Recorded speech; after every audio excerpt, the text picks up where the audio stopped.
வணக்கம் நண்பர்களே, நான் உங்கள் ராதன் பண்டிட் பியூட்டிஃபுல்லாக புதுடெல்லியிலேருந்து. இது மார்ச் 11 புதன்கிழமை 2026. அன்றைக்கி அஷ்டமி. கேட்ட நட்சத்திரம் நைட்டு கிட்டத்தட்ட ஒரு 10 மணி வரைக்கும். இந்த விருச்சிக ராசி கேட்ட நட்சத்திரம் என்ன செய்ய போகுது எல்லா ராசிகளுக்கும். மேசராசி பொறுத்த வரைக்கும் 3க்கும் 6க்கும் சாரத்தில் 8ல் சந்திரன்.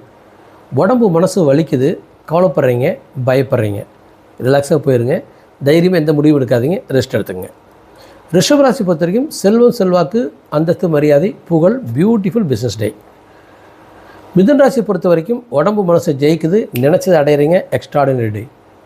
கடகராசி பொறுத்த வரைக்கும் சுப செலவுகள், சுபவிருத்தி, அறிவு ஜெயிக்குது, கவலை வேண்டாம், நல்லா போகுது. சிம்மராசி பொறுத்த வரைக்கும் தொழில் லாபம் அருமை, குடும்ப விருத்தி அருமை, வாழ்க்கையில் முன்னேற்றம் இருக்குது, லைட்டாக உடம்புக்கு வாப்ளிங்.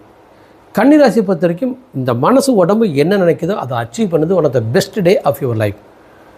துளாராசி பொறுத்த வரைக்கும் அறிவு, திறமை, புத்திசாலித்தனம், செல்வம், செல்வாக்கு, அந்தஸ்து, மரியாதை, எக்ஸ்ட்ராடினரி.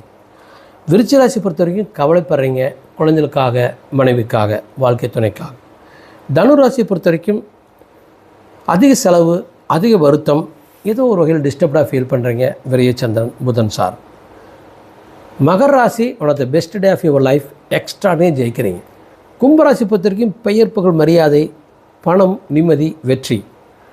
மீனராசி ஒண்டர்ஃபுல் டே, பர்சனலாகவும், தொழிலையும், நிம்மதியிலையும், அறிவிலையும், சந்தோஷமும்.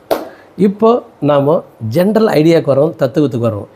நண்பர்களே, நான் இந்த புத்தர் தத்துவம் படிச்சுட்டேன், ரூமி பார்த்துட்டேன், ஔவையார் பார்த்துட்டேன், திருவள்ளுவர் பார்த்துட்டேன். இந்த மேதைங்கிற வார்த்தையெல்லாம் பொய். படு அயோக்கிய முட்டாள் வாழ்க்கையில் பியூட்டிஃபுல்லாக ஜெயிக்கிறான்.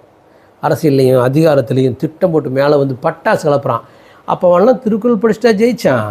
ரொம்ப ஈஸி நண்பர்களே, கவலைப்படாதீங்க, பயப்படாதீங்க, தைரியமாக இருங்க, தெளிவாக இருங்க, ஜெயிச்சலாம்.